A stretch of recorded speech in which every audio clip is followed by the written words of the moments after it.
Мен мынау Дендалайн компаниясынан магний водородты ішіп жатқаныма бір ай 15 күн болды. Бір ай өзін ғана іштім. Екінші айда гепалайн екеуін қосып ішіп жатырмын. Әлі ол біткен жоқ. Осы айдың аяғында бітеді. 2 мезгіл ішіп жатырмын. Маған өзгерістер көп. Дендалайн компаниясы рахмет, қыздарға рахмет. Осы жерге келгеніме ризамын.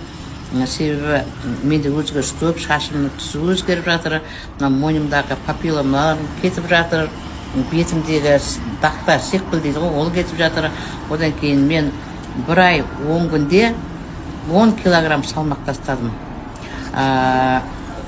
Сондықтан тексерілдім, УЗИге түстім.